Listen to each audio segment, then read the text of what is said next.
Hey guys, Brett Weiss here. Thank you so much for tuning in. Welcome to the channel. If you are new, please hit that subscribe button. I would really appreciate it. It helps out a lot. I had a question from one of my top patrons, Pete Noel. He asked, what is your opinion of the ever-growing possibility of an all-digital future for video games? So I'm going to count down 10 of my thoughts on digital games and the possibility of an all-digital future for video games. But very briefly, I don't think it will ever be all digital. I know what Pete means. He probably means mostly digital. I mean, there are limited run games, that company. There are special editions, things like that. There will probably always be some physical media for video games, even if it's just on a really small scale. But I know what Pete means. Probably means a mostly digital future for video games, or all intents and purposes, 99% of a digital future. So I want to talk about 10 of my thoughts on that. So thank you, Pete Noel, for the question. I really appreciate it. And thank you to all my patrons. So let's get to it. Number 10, what are future Rooms of Doom going to look like? Now, if you go online and you go on YouTube and put in Room of Doom, you can see people's video game collections, their game rooms, and there's some really neat ones, and I love looking at those. And sure, we can always just have Rooms of Dooms with the older games, but I like to see the newer stuff too, some stuff I don't have. So Rooms of Doom of the future will no longer have modern games if everything's just about digital.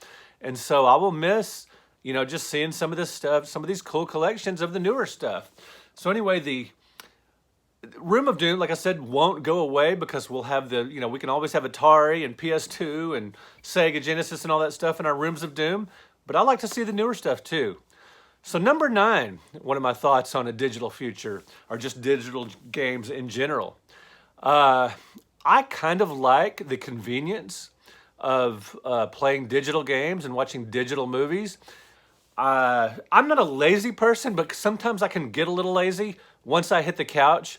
Too lazy to get up and put in a DVD, or too lazy to get up and put in a video game. And I'll just turn on my 360 and go to the streaming services, check out Amazon Prime or Netflix for a movie, or just, go through my 360 library and play a downloaded game just because I'm already on the couch, I'm already comfortable, I got my snack and my drink or whatever, and I don't feel like getting up. And so I do like the digital, the convenience of playing digital games, especially once I'm already sitting down. Number 8, backup storage can be a problem. So with my Wii U, I downloaded several games, Bayonetta, Shovel Knight, 2 games which I absolutely loved.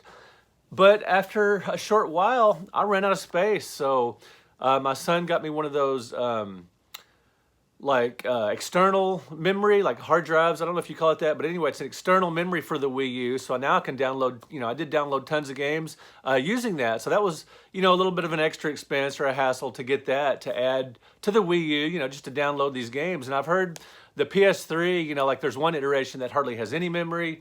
And so once you download a couple of games, a few games, you're done.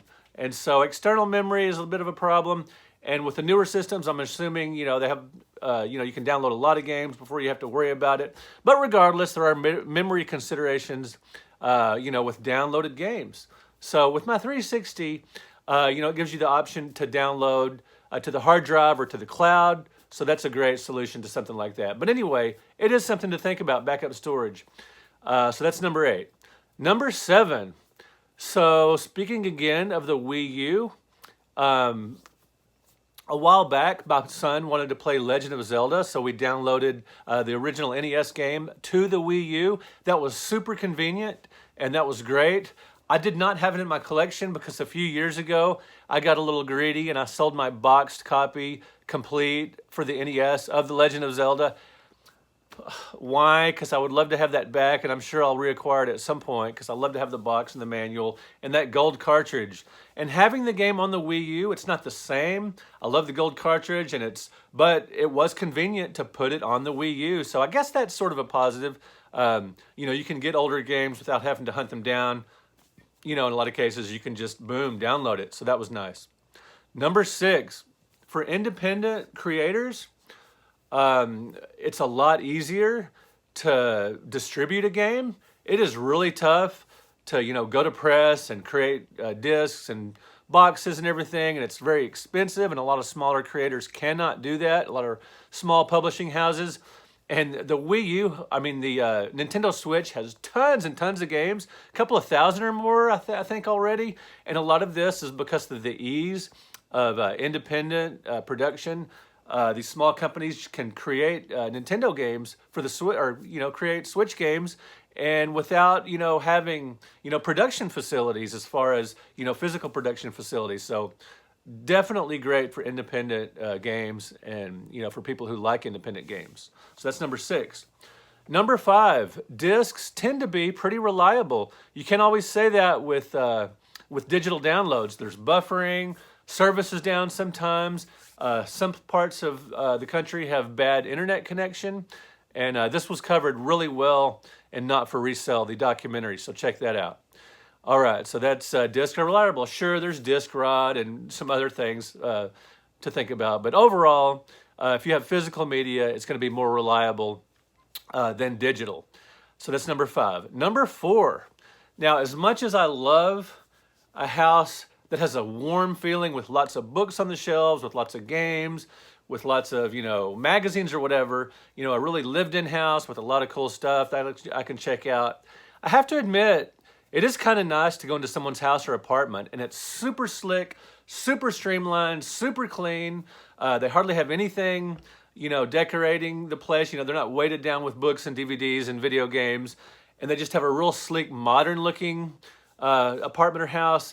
And most of their media they enjoy is through downloads. So you might just have a few electronic boxes here and there, a game system or whatever here and there, TV and whatnot.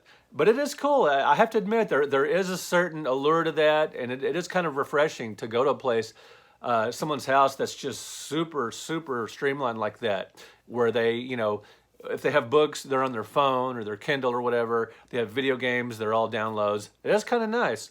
So that's number 4. So personally, I liked, a place that's just loaded down like my place with all this crap, but there is an appeal to the sleek look. So that's number 4. Number 3, a digital-only future definitely hurts retailers because, everybody wants the newer and recent games. And if the retailers like GameStop can't sell recent games, used games, that hurts them tremendously because that's where they get their big markups. And that's why GameStop needs retro. That's why they need to figure out how to sell retro games, because in the future, that may be all they have to sell. So that is number 3. Number 2, with a digital future, and with digital becoming more and more prevalent, there are fewer classics collections on discs. Now, I absolutely love these. And now you still see some collections, like the Namco collections, seem endless. Like I think there's already one for the Switch.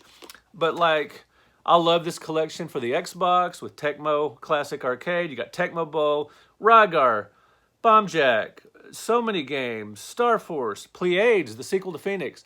Really cool collections. You just don't see as many of these with digital games, because companies just have you either pay for a streaming service to get these, or buy these individually. You paid $3 or whatever, or $8 for each game, instead of getting these cool collections. Title Legends for the PS2, absolutely amazing. Just a great list of games. The Capcom Classics Collections Volumes 1 and 2. So many incredible games. Each of these has over 20, and it's just an awesome deal. And those get to be around $20 or $30. What an amazing deal, and you just don't get that in a digital age. Title Legends 2 for the PS2. Activision Anthology, which is really great, has a really cool interfacing system where there's music from the 80s and really cool interfacing. Just a great collection of games. My favorite of all time is the Konami Arcade Classics Collection for the PS1, because it has Time Pilot, Super Cobra, and Scramble. Some of my favorite arcade games of all time. I really love that. Now, how many of you guys, sorry I dropped one here, how many of you guys remember the Namco Museum Collection for the PlayStation 1? These were so great. This series is actually what got me to purchase a PlayStation 1, because really for the first time you could have perfectly, absolutely perfectly emulated arcade classics for your PS1, or for the for a home game console. because they use the actual ROMs. Great stuff here. These are the two. I've got 2 of Volume 3. That's crazy. Time to do something about that. Anyway, so I love that Namco Museum collection, and you just don't get as many, you know, digital is becoming more and more prominent. Even now, you don't get nearly as many of these classics collections because companies make more money just selling you the games individually as downloads. So that is number 2, fewer classics collections. Number 1, and this is one that a lot of collectors talk about, box art and manual. Yes, I love collecting boxes. I love collecting manuals. I love my boxed copies of games here. Like, look at this. With Jaws for the NES. Definitely not one of my favorite games, but look at that box. It is so cool. And you just connect so much more with a game. I believe when you have a game, when you have the box, and you have the manual, you just connect more with the game, especially if it's one of your favorites. And you can have them on your shelf, and memories, you know. If you just have the game downloaded somewhere, you just don't connect with it as well, and you can't, you know, looking at these games on my shelf, the older ones, they just bring back a lot of great memories, and with digital, it's just not the same. And I love the full color instruction manuals. Those are awesome as well, which you don't get with digital. All right, guys, let me know in the comments, what are your thoughts on an all-digital future regarding video games, or at least a mostly digital future? And I do have a new patron, Oracle331, so thank you for that. And thank you to my top patrons, Shane Stein, Pete Noel, and Josh Smith. Thank you so much, guys. I'm going to put a link in this video in the description to my patron page. If you guys, to my Patreon page, if you guys want to become a patron, I would really appreciate it. It really helps out a lot. For as little as $1 a month, you can sign up. Thank you guys for watching. Thank you for subscribing, and thank you for liking this video. I will talk to you guys later. I'll have a new Tales from a Retro Gamer episode up this weekend. Sorry, I didn't get one up this week. My editor has been very, very busy.